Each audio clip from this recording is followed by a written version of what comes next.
अस्सलाम वालेकुम, मैं औरंगज़ेब बेग इस वक्त मौजूद हूँ गांव मोरी के जज्जा जो कि तहसील पसरूर का एक गांव है। यहाँ का नौजवान 15 साला मोहम्मद आबद जो कि लीबिया से यूनान जाने वाली किश्ती में सवार था और किश्ती हादसे का शिकार हो गई, जिसमें बहुत सारे पाकिस्तानी जो हैं उनकी वफात सामने आई है। और इसके साथ साथ ये आबद जो है ना, ये भी इस दुनिया से चला गया, जिसकी तस्दीक हो चुकी है। आबद जावेद इस गांव का रहायशी था और 7वीं जमात में वो पढ़ता था। उसके बाद वो स्कूल से उठ गया था क्योंकि वो चाहता था कि मैं बाहर जाऊं, क्योंकि उसका बड़ा भाई भी इटली में होता है, तो उसके वालिद साहब जो है ना वो सऊदी अरब में होते हैं। तो अभी हम जाएंगे इस गांव में, आबद के घर के बाहर देखते हैं कि उनके जो अगर फैमिली मेम्बर को मिलते हैं तो उनसे बात भी करेंगे, ताकि उनसे पूछें कि आबद कब गया था, कितना अरसा हो गया है गाँव को छोड़े हुए, कितने पैसे दिए थे। क्योंकि बताया जाता है कि जिस एजेंट ने आबद को बाहर ले जाने का झांसा दिया था उसका ताल्लुक भी इसी गाँव से है। तो अभी जनाब आप देख सकते हैं ये गाँव है मेरे सामने, वही जनाब गलियां बाजार मोहल्ले जहां पर आबद जो है ना वो रहता था। ये मोरी के जज्जा लिखा हुआ, ये मेन एंट्रेंस है, ये गांव है ये सारा। और ये जनाब सौंकनवेंट के पास गांव है, ठीक है ना। तो चले चलते हैं आगे और बात करते हैं इनके किसी फैमिली मेम्बर से और वो क्या कहते हैं इस बारे में। हम आगे जी आबद के घर के पास, और ये घर जो आपको नज़र आ रहा है ना, ये बताया जाता है कि उस एजेंट का है जिसका नाम साकब है, जिसने पैसे 20 लाख लिए थे। और ये घर है आबद का जो कि बिल्कुल हमसाए भी है। और आबद अब इस घर में नहीं आएगा सारी ज़िंदगी के लिए, जो कि कभी इस घर में रहता था।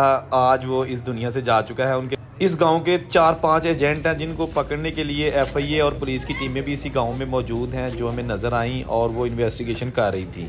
आबद के घर के बाहर बहुत सारे लोग जमा थे। आबद की अभी बॉडी तो बाहर से नहीं आई, लेकिन उसकी बॉडी समंदर से मिल गई है। अब उनके घर वालों से बात करते हैं।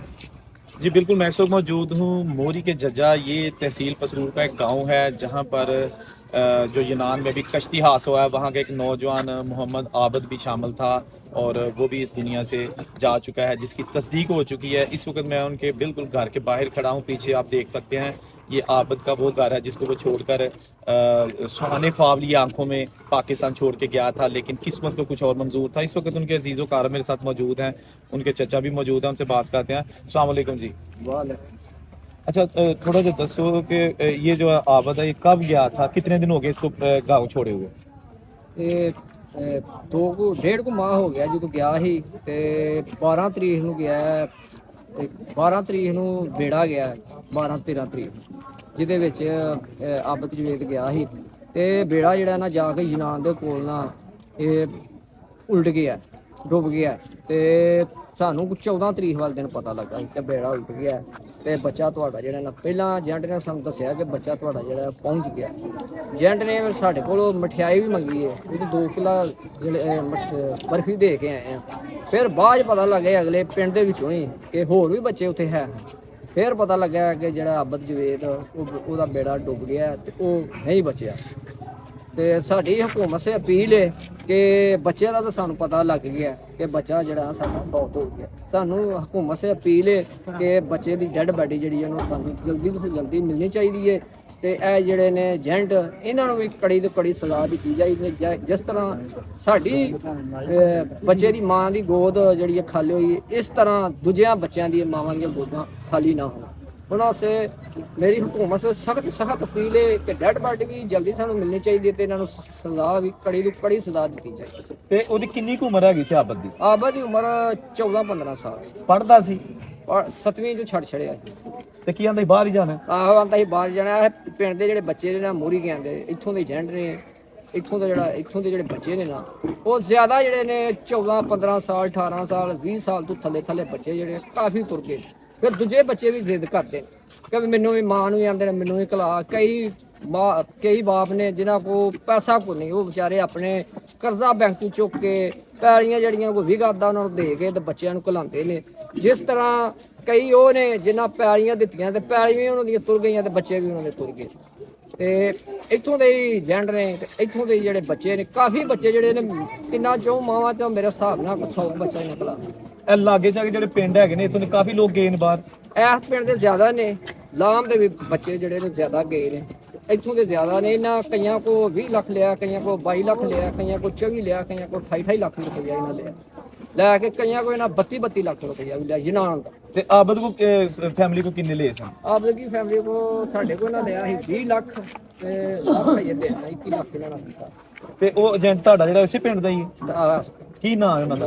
ਉਹਦਾ ਨਾਮ ਹੈ ਸੱਕ। ਤੇ ਜਿਹੜੇ ਆਬਦ ਦੇ ਇਹਦੇ ਵਾਲਦ ਸਾਹਿਬ ਕੀ ਕੰਮ ਕਰਦੇ ਨੇ? ਉਹ ਸਾਊਦੀ ਅਰਬ। ਤੇ ਆਬਦ ਦੀ ਫੈਮਿਲੀ 'ਚ ਹੋਰ ਵੀ ਕੋਈ ਬਾਹਰ ਹੁੰਦਾ ਹੈ? ਆਹੋ ਉਹਦਾ ਇੱਕ ਭਾਈ ਹੈ ਉਟਲੀ ਬਟ। ਤੇ ਹੁਣ ਜਿਹੜਾ ਹੈਗਾ ਆਬਦ ਦੀ ਡੈੱਡ ਬੋਡੀ ਦੇ ਹਵਾਲੇ ਦੇ ਨਾਲ ਕੀ ਕਿਹਾ ਗਿਆ ਤੁਹਾਨੂੰ, ਕਦੋਂ ਤੱਕ ਵਾਪਸ ਆਏਗੀ, ਮਿਲ ਗਈ ਹੈ?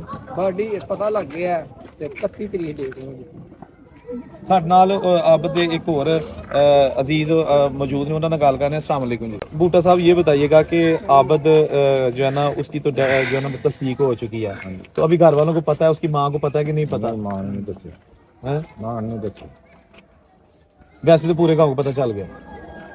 तो की मुतालबा है आप हुकूमत से, या क्या आप कहना चाहते हैं, बच्चों को क्या पैगाम देना चाहते हैं जो छोटे छोटे बच्चे हैं?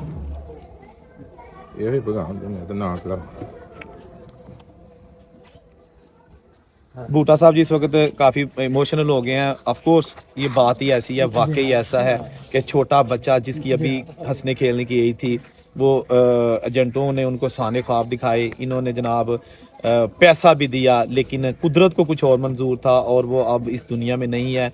अगर आप देखें तो यहाँ पे उसके घर के बाहर बहुत सारे लोग मौजूद हैं, बच्चे हैं, बूढ़े हैं, जो ताज़ियत करने के लिए आए हैं या अफसोस का इजहार करने के लिए आए हैं। आबद तो अब इस दुनिया में वापस नहीं आ सकता, लेकिन अगर हुकूमत मुनज़्ज़म इक़दामात करे और इंसानी स्मगलर्स का ख़िलाफ़ घेरा तंग करे, तो मेरा ख्याल है कि बहुत सारे जो आबद है ना, वो दूसरी माओं के वो बच सकते हैं।